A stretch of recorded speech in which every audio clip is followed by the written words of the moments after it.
بيبدأ فيلمنا بشخص بيصحى وبيلاقي نفسه محبوس في تابوت، وبيكون الشخص ده مرعوب وبيزيد رعبه لما بيلاقي حشرات ماشية على وشه، وبيفضل يصرخ وبيكتشف إن في ناس بره التابوت.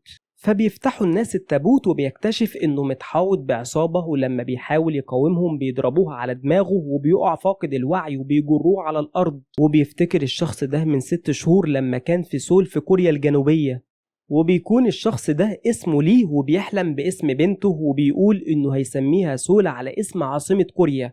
تاني يوم بيروح جلسة محكمة علشان مراته طالبة الطلاق، وبيقول للقاضي إنه بيحاول بقاله 6 سنين إنه يخلف وإنه بيحب مراته جدا ومش عاوز يطلقها، بس هي بتقول للقاضي إنه جوزها شغال شغل مش كويس، وبتقوله إنه جاله تليف كبد 4 مرات بسبب الشغل ده. وبيفتكر لما بدأ شغله ده لما راح علشان يكسب أي فلوس وراح لمكان مشبوه، وإنه عرض عليهم إنه يبيع كليته، بس الشخص ده عرض عليه إنه يبيع اسمه.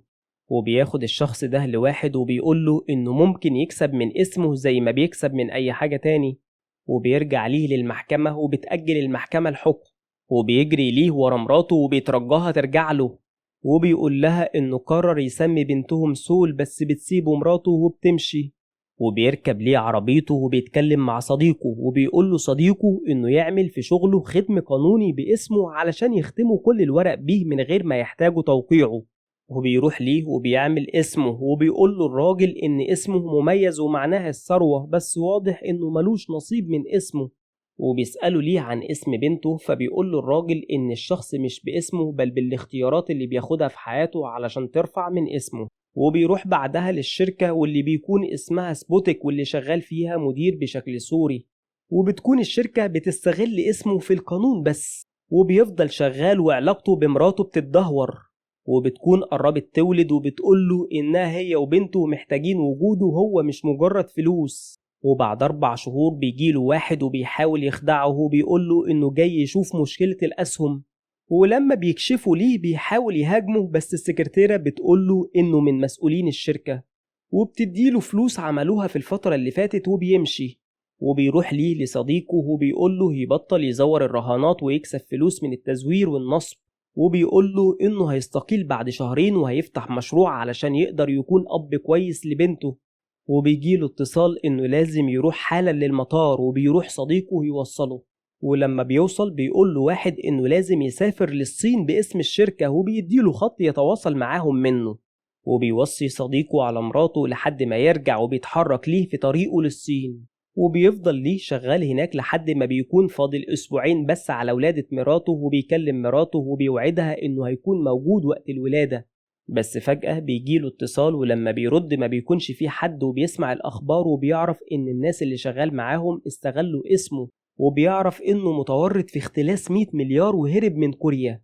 وبيحاول إنه يكلم أي حد بس بيتخلوا عنه كلهم، وبيقرر إنه هيسافر علشان يبرأ اسمه بس، لكنه بيتفاجئ إن في 2 دخلوا القط وبيحاولوا يقتلوه، وبيطلعوا ليه تصريح دفن علشان يوثقوا موته في الصين، وبيسلموا جثته لسجن خاص. وبعد مرور 967 يوم على السفر ليه للصين بتوصل عربية لسجن زاهو اللي حبسوا فيه، وبيكون ليه محبوس وجايله زيارة، وبتكون الزيارة من واحدة اسمها شم، وبتقوله إنها تساعده وبتوريله الأخبار عن إن في واحد اسمه هوانج هو اللي أخد الفلوس اللي متهم بسرقتها علشان يعمل حزب وطني وينتخبوه لرئاسة كوريا.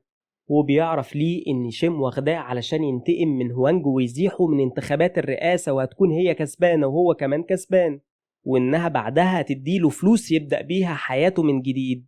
وبتخرجوا شم من السجن وبتسفره لكوريا بطيارة خاصة، وبتطلب منه دفاتر الحسابات اللي كان بيسجلها في سبوتك، وإن دي هتكون دليل الإدانة لهوانج. وبيقول لها ليه إن الدفاتر دي هتنقذه بس هتموت ناس كتير، وبتطلب منه شم إنه يجيب لها الدفاتر. وبيوصل ليه لكوريا وبيروح لبيته، وهناك بتدخل عاملة نظافة وبيكون ليه مغطي وشه، وبتقوله إن الست اللي كانت عايشة هنا مشيت بعد ما استنت جوزها كتير رغم إنه كان سبب في عذابها لحد ما قررت إنها تهاجر. فبيمشي ليه وهو زعلان علشان مش قادر يوصل لعيلته، وبيوصل ليه بعدها لشركة سبوتك وبيروح يشوف مكان الدفاتر وبيلاقي إنهم مش موجودين، وبياخد كاميرا قديمة وبياخد الشريحة اللي جواها علشان يعرف مين اللي خد الدفاتر. وبتظهر السيدة شين في اجتماع في شركتها وهي بتتكلم عن هوانج وإنه مجرد شخص بيدعي الكلام اللي بيقوله وما بيعملش بيه. وبيشوف ليه تسجيل الكاميرات وبيشوف إن بنت دخلت الشركة وخدت الملفات، وبيقرر إنه يدور على صديقه وبيروح له، وهناك بيحضنه صديقه وهو مش مصدق إنه لسه عايش، وبيسأله عن كونج مون، وبيقول له صاحبه إن كونج مون مات بعد ما اتهموه بالسرقة زيه في 27 مليار، وإنه انتحر بعد ما أعلن إفلاسه، وكانت بنته بتكرهه بسبب بعده عنهم وحاول إنه يصالحها كتير بس مرضيتش. وبعدين بيقول له صاحبه إنه لازم يبعد عن الناس دي وما يحاولش إنه ياخد حقه منهم لأنهم وقتها هيموتوه، بس ليه بيقول له إنه هيموت بجد لو فضل عايش بالتهمة اللي اتهموه بيها. وبيوريه ليه الفيديو اللي خده من الكاميرا، وبيقول له صاحبه إنها بنت كونج مون، وبيقول له إنها عاملة مدونة من 3 سنين بتنزل عليها فيديوهات بتدعي فيها إنه لسه عايش، وإنها عاملة المدونة دي علشان بس تنتقم لموت أبوها، وإن البنت دي عاملة فيديوهات بس علشان تنتقم منه. وبيدور ليه ورا البنت دي وبيشوف فيديوهات كتيرة على المدونة بتاعتها، منهم مظاهرة قدام الحزب اللي بيتقال إنه متمول من الفلوس اللي بيبعتها ليمان. وبيروح لها هوانج رئيس الحزب وبينصحها إنها توقف اللي بتعمله وإن ليه مات من زمان، بس هي بترفض وبتقوله إنها مش هتبطل وهي متأكدة إن ليه عايش. وبترجع بنت كونج لبيتها وبيوصل لها رسالة بيتقال فيها إنه شاف ليه مان وإنه رجع لكوريا، وبتقوله إن في بلاغات كاذبة كتير بتجيلها، وبتطلب منه يبعت لها إثبات، فبتوصل لها صورته وهو كبير. وبتروح البنت تقابله في المكان واللي بيكون مقر شركة سبوتك، وبتقوله إن اسمها هيجي، وبيسألها تعرف إيه عن ليه، وبيكون ليه كان متنكر، وبتقوله معلومات كتير وتفاصيل دقيقة عنه، وبتقوله كمان إنها عارفة إن هو ليه، وبتطلب منه يقلع القناع وبتحاول تهاجمه، بس بيهديها ليه وبيحكي لها اللي حصل معاه كله. بس هيجي بتقوله إنها ما بتثقش فيه ولازم علشان تسلمه الدفاتر تشتغل معاه خطوة بخطوة، وبيرفض ليه وبيلاقيها بلغت الشرطة فبيسيبها وبيمشي، وبيقول لها قبلها إنه موافق، فبتبعت له رسالة بمكان يقابلها فيه كمان ساعة وهتديله الدفاتر. وبعد ساعة بيوصل ليه لبيت هيجي، بس بيتفاجئ إن فيه شخص ملثم جرحها بالموس في وشها وخطف منها الدفاتر، وبيحاول ليه يوقفه بس من غير أي فايدة، وبيوقعوا الشخص ده على الأرض وبيهرب.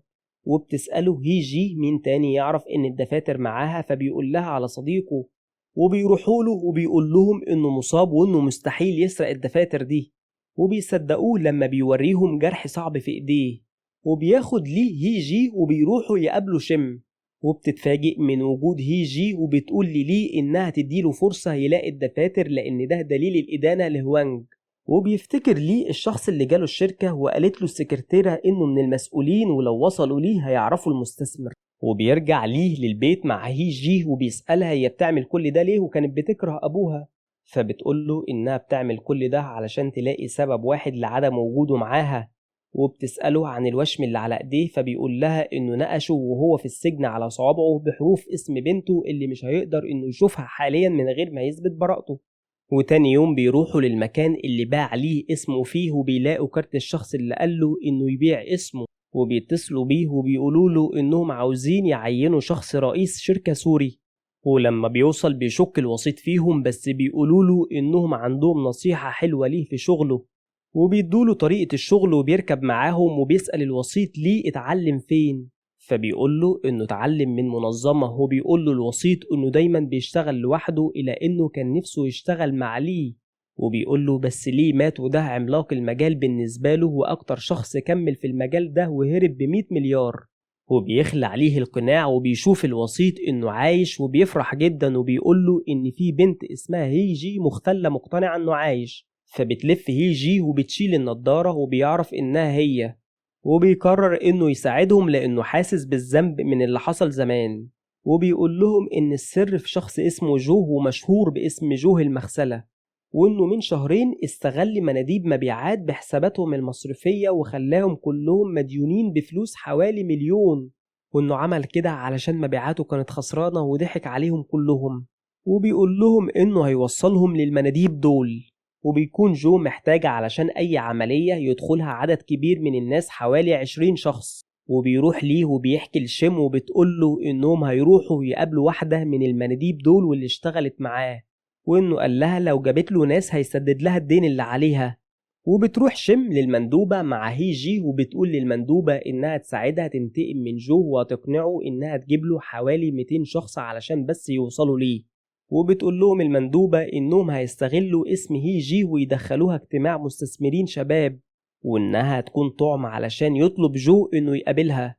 وفعلا تاني يوم بتروح هي جي للمكان وهي لابسة لبس مختلف ومغيرة في شكلها، وبتخلص الاجتماع وبتاخدها المندوبة علشان تقابل جو. ولما بتدخل وبتقابله بيطلب من المندوبة تخرج، وبيقول لها جو إنه هيوافق على صفقتها علشان محتاج فلوس ضروري. وبيوافق فعلا، بس فجأة بتقطع الكهرباء وبتساعد هي جي ليه إنه يدخل، وبتقف على الباب تراقب الجو. وبيتصدم جو لما بيشوف ليه لسه عايش، وبيحاول ليه يخنقه علشان يقول مين المستثمر الحقيقي، وبياخد ليه الهوية بتاعت جو وبيهدده علشان يعرف اسم المستثمر بس من غير أي فايدة. وبيبدأوا الحراس إنهم يوصلوا للأوضة، فبيهرب ليه وبيقول لجو يفتكره كويس لأنه كده كده ميت في نظر الناس، وبيسيبه وبيمشي. وتاني يوم بيروح جو وبيقابل هوانج وبيقول له إنه هيساعده في تبرئة الحزب من الإشاعات، وبيقنعه يجيب واحدة بتقرأ الطالع عن طريق اسمه، وإنها ساعتها هتقول له يدخل الانتخابات ولا لأ. وتاني يوم بيكون هوانج عنده مؤتمر وبيدخل المؤتمر، وبتطلب شيم إنها تقابل جو. ولما بتدخله بتقوله إنها تساعده يقبض على ليه وإنه موجود في المكان هنا، وبكده هيقبضوا عليه وهيقدروا يبرئوا الحزب. وبتقوله إنها مش فارق معاها ليه وبتسيبه وبتمشي. وبيحاول ليه وهي جي إنهم يوصلوا لشيم بس ما بتردش. وفجأة بيسلط جو الضوء عليهم وبيشوفوا الناس إن ليه مان عايش، وبيحاولوا إنهم يمسكوه، وبتحاول هي جي تنقذه بس العدد بيكون كبير. ولما بيحاول يهرب منه بيمسكوا حراس جو وبيروحوا بيه للمكان بتاع صديق ليه. وبيتصدم لما بيعرف إن صديقه هو اللي سرق الدفاتر وهو اللي كان معاهم. وبيقول له جو إنه أذاه كتير وجه الوقت علشان يموت. وبيقول له إن حتى شيم خدعته للأسف. وبيدي منشار لصديق ليه علشان يموته. وبيقرب صديقه منه وبيقول له جه الوقت لتبديل القبعات. وبيدي لليه موسى علشان يفك نفسه، وبياخد صديقه المنشار وبيهجم بيه على رجالة جو، وبيمسكوه وبيضربوه بالمنشار وبيموت للأسف. وبيكونوا لسه هيقربوا من ليه، لكن بيقدر يفك نفسه، فبتتكسر الحيطة لما بتدخل عربية فيها. وبتدخل شيم اللي كانت عاملة كل الفيلم ده علشان توصل للدفاتر، وبتاخد الدفاتر وبيقعد ليه حزين على صديق عمره.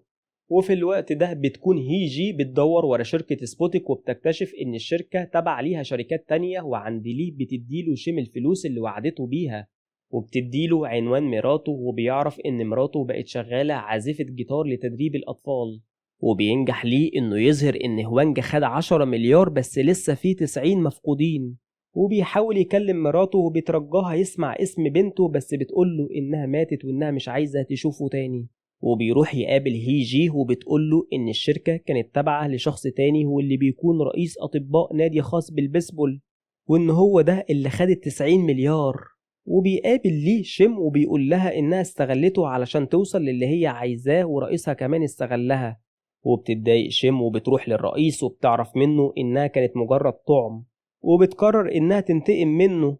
وبيروحوا لهوانج وبيقولوله يكشف حقيقة الرئيس، وبيقوله ليه إنه لما الرئيس يقع المستثمر الحقيقي هيجي ليه لأنه هو أعلى واحد بعد الرئيس. وفعلا بيقرر هوانج إنه يساعدهم، وبيعلن إنه مش هيسيب السياسة خالص، وبيكلموا المستثمر زي ما قاله ليه، وبيروح ليه يقابله. وبيطلع المستثمر الحقيقي هو الشخص اللي عمل الختم بتاع ليه في البداية وقال له معنى اسم بنته، وبيطلب منه ليه إنه ياخد الختم بتاعه ويرجع اسمه ليه تاني. وبيتقبض على الرئيس وجو وصانع الأختام، وبتكتب هي جي كتاب وبيطبع، وبتكون فرحانة وبتبعت صورتها مع الكتاب لليه. وبيتحكم لليه بالرجوع لحياته من تاني، وبتتغير بياناته من شخص مات لشخص على قيد الحياة. ولحد هنا بيكون خلص فيلمنا النهاردة، وبنتعلم منه إن ما ضاع حق وراءه مطالب. ولو عجبك الفيلم ما تنساش اللايك والشير وتفعل زر الجرس، وسيب لنا رأيك في الكومنتات وقول لنا ايه الأفلام اللي حابب إننا نلخصها لك.